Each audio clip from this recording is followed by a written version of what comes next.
Bonjour et bienvenue. Si vous nous rejoignez, vous tombez bien. Nous allons partir en duplex et en direct de Cassis, dans le sud de la France. On va retrouver Loïc Ballet pour évoquer les marchés de Noël. Alors c'est vrai que les marchés de Noël fleurissent un peu partout sur le territoire. Loïc, bonjour. Pourquoi avoir choisi un marché de Noël provençal ?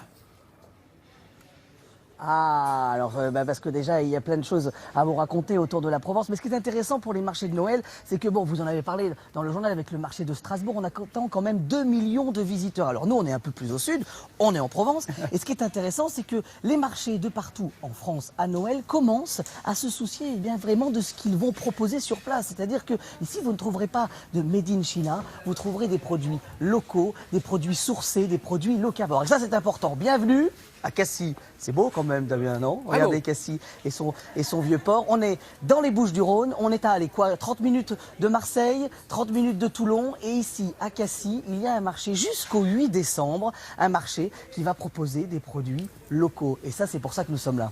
Alors dites-moi justement, donc vous êtes ce matin en Provence. Le repas de Noël provençal, il est par exemple très différent du repas de Noël alsacien. Complètement, il est complètement différent. Déjà, regardez, on vous a dressé le couvert pour vous. Alors, il faut vous dire, Damien, que les chiffres sont très importants dans un Noël provençal. Si vous voulez être plutôt dans la tradition, un Noël académique, déjà, il vous faut 3 nappes.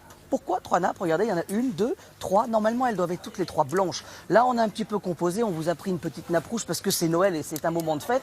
3 nappes pour la Trinité, le Père, le Fils et le Saint-Esprit. Pareil, pour les 3 bougies, il faut qu'il y ait 3 bougies. Et cette table, c'est comme ça qu'on va dresser la table. Et surtout, attention, on a le droit au sapin, mais on ne met pas de gui. Pourquoi? Parce que le gui porte malheur en Provence. Ah oui. Bon, alors c'est bien beau, il y a 3 nappes, il y a des chandeliers, mais j'ai envie de vous dire, Loïc, qu'est-ce qu'on mange? Oui. Alors, on mange plein de choses. Alors, venez, je vais vous montrer. D'abord, on parle du grand souper. Il faut vous imaginer que le grand souper, contrairement à ce qu'il indique, c'est on va manger des plats maigres. Mais attention, il faut s'accrocher. Il y a de quoi manger en Provence, justement. Là, on va commencer, par exemple, par des coquillages. Regardez cette belle huître. Regardez comme elle est belle. Ça, ce sont des huîtres qui viennent de l'étang de Thau, de la lagune de Thau. On est dans l'Hérault, on n'est pas très loin de Sète. On a aussi la chance d'avoir, depuis peu, même si la mer a été un petit peu capricieuse, des oursins. Ça y est, c'est le début de la période. L'oursin, ça va aller jusqu'en janvier, février, mars, c'est ça, hein, je me trompe pas. Hein. Voilà. Et puis alors là, la Rolls-Royce, alors là, attention, attention. Regardez, ça, je ne sais pas si vous connaissez, Damien. Est-ce que vous reconnaissez, non? Non.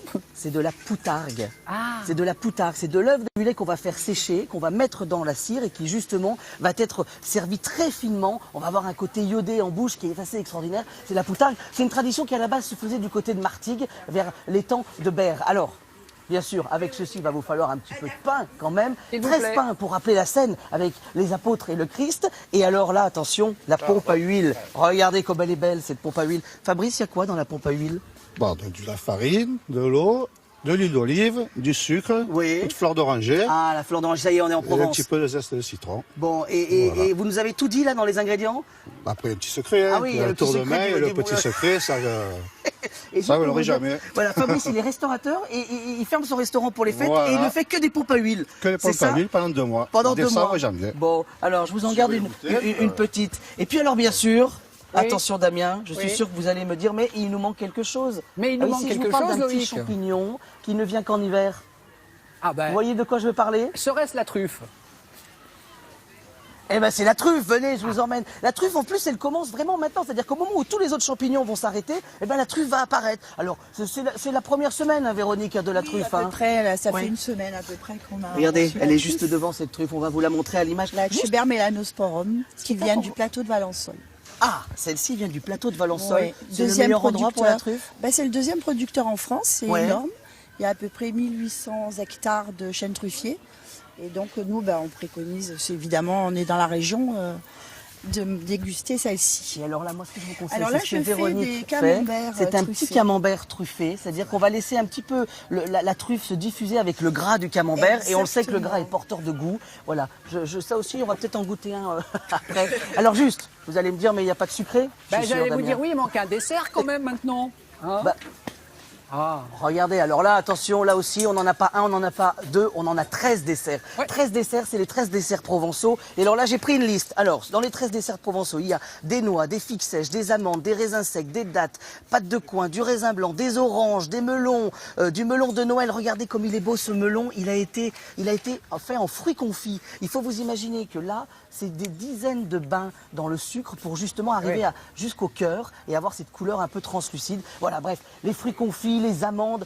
Je pense qu'à Noël, on ne va pas mourir de faim en Provence, ça c'est sûr. Vous nous réservez une table pour 63. Télématin, on est 63 pour Noël. Hein, ok. Ah, parce que là, on a fait pour 6 couverts. Oui, Bon, ben on va augmentez rajouter la la table, Loïc. Merci beaucoup. À plus tard.